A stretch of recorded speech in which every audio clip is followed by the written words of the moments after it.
O 25 de Abril é uma data histórica para o país e sobretudo para os portugueses, mas na época nós não valorizávamos ou não tínhamos a ideia do impacto que ele ia ter na vida das pessoas e no país. A verdade é que o 25 de Abril é uma data muito importante na qual eu me orgulho porque participei ativamente. Participar ativamente que significa dizer que eu também andei de arma na mão a fazer a Revolução, que entrei na Revolução antes do dia 25, no dia 24 de Abril fui chamado no quartel para uma sala, eu e mais oficiais e sargentos, onde foram-nos dadas as instruções para fazermos a operação que era um golpe de Estado, no fundo, e que nós íamos tentar mudar o Estatuto do Estado, demitindo o governo atual e tomando conta do país. A verdade é que para isso foi necessário fazer uma revolução. Uma revolução é sempre uma surpresa sem se saber exatamente o que pode acontecer.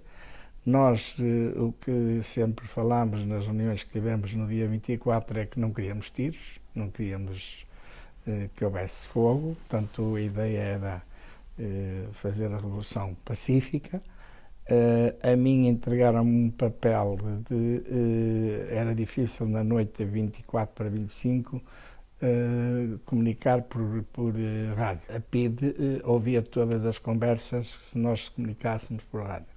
E, portanto, a forma de nós comunicarmos com o batalhão que vinha invadir o Porto pela parte norte e tomar conta do aeroporto do Porto, e dali, na altura, a Via Norte, toda aquela zona de entrada no Porto, era um batalhão que estava preparado para ir para Angola no quartel de Viana do Castelo, que era o VC9.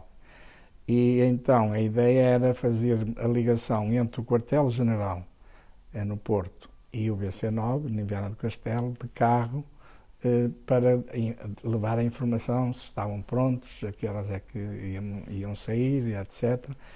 Esse trabalho fui eu encarregado dele, com uma carrinha que tinha levado para o quartel nessa altura, uma carrinha civil que era do meu sogro na altura, e que eu utilizei para fazer esse trabalho de ir do quartel-general do Porto a Viana do Castelo, que era muitas horas na época, demorava 2 horas ou 3 a chegar lá, e levava uma metralhadora e uma granada e tal, e não sabia exatamente o que ia acontecer quando chegasse ao quartel de Viana, e a surpresa foi que estavam à minha espera e estavam ansiosos por saber se podiam sair, e já tinham pensado que ainda não tinham ouvido a música da Grande Vila Morena na rádio, mas estavam ansiosos por sair.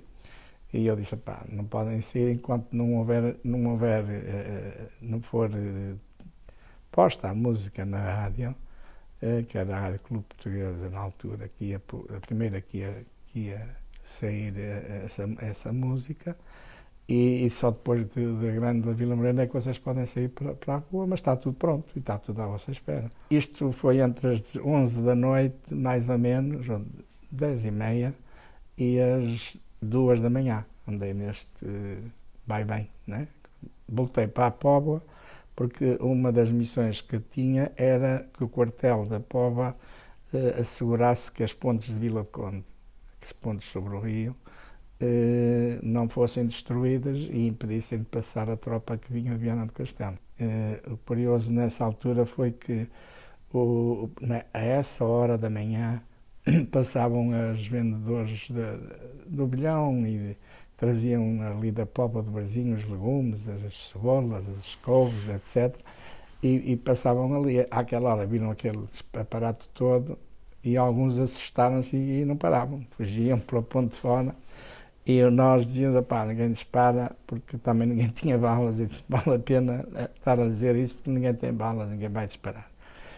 E estivemos ali até passar o batalhão, o VC9, passou às 4h30, mais ou menos, da manhã, e foi tomar conta do Porto.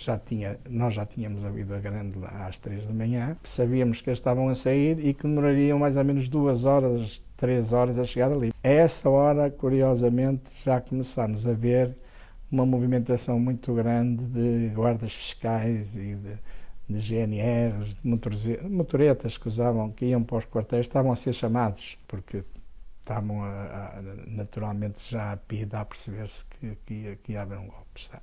No dia seguinte, isto, portanto, como sabem qual foi o resultado do golpe, nós no Porto tomámos a cidade do Porto e o nosso quartel ainda foi tomar a emissora nacional que existia, era a Rádio Clube Português, que existia junto à Vila de Conde.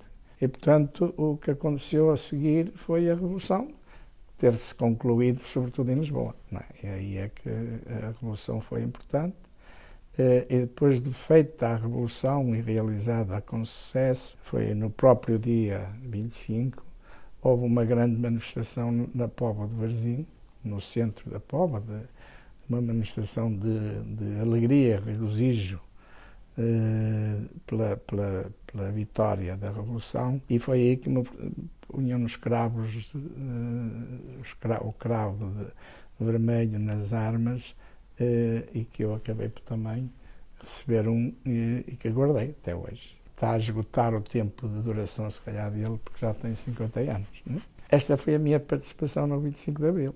É evidente que a seguir participei em muitas outras ações a seguir ao 25 de Abril, ao dia 25 de Abril, porque acabei por ir parar ao quartel-general, depois estive envolvido nas ações do Copcão, enfim, foi uma série de intervenções que eu beneficiei também, de alguma maneira, porque tinha uma ocupação muito grande durante a noite, eram os momentos do dia que eu mais gostava de trabalhar, porque aproveitava durante o dia e ia para o escritório na alfândega trabalhar também. E, portanto, trabalhava no escritório, vinha à noite para o quartel. Na altura discutia-se muito se ia haver um golpe de Estado, um contragolpe, no fundo, e havia pretensões para isso. Depois era o caso depois de Spino, depois era o caso não sei o quê. E os quartéis estavam sempre de prevenção e nós passávamos a noite, dormíamos nos quartéis e durante o dia eu aproveitava para ir trabalhar e continuar a minha missão, que na altura era ser ajudante despachante num despachante na alfândega. Os jovens hoje, felizmente para nós, nunca se aperceberam como é que nós vivíamos antes do 25 de Abril. Portanto, é preciso recuar aí para se perceber o valor que teve a Revolução do 25 de Abril. Porque estarmos num regime fascista, ditadura, sem liberdades, era viver de uma forma complicada e, sobretudo, os jovens homens tinham ainda mais uma complicação, que era terem que ir para a guerra no ultramar, muitas vezes sem saber porquê. E às vezes vejo até nos dias de hoje que já me assusta, às vezes, ver alguns países ou alguns políticos que vivem em democracia e quase a quererem recuar para situações novamente de ditadura. Até houve recentemente uma investigação que descobriu que havia 47% de pessoas que votavam a favor de um ditador que comandasse o país, no caso português. Eu acho isso tudo tão estranho, porque não sabem o que é uma ditadura. Os ganhos para os jovens foram muito grandes. Passaram a ter a liberdade de fazer muitas coisas que não faziam antes do 25 de Abril. Ninguém tinha direito a estudar, porque tinha que pagar se quisesse estudar. O ensino não era prioritário, a saúde não era prioritária. Todos nós vivíamos reprimidos sobre no fundo, uma ideologia que nós não partilhávamos, e, portanto, não era partilhada pelo povo em geral. Por exemplo, eu lembro-me ainda que o meu pai queria saber notícias sobre a guerra no ultramar e havia uma rádio livre que era emitida a partir da Argélia, onde o Manuel Alegre esteve nessa altura, e essa rádio conseguia-se apanhar em alguns rádios em Portugal, que falavam sobre a guerra colonial, o número de soldados que morriam, etc.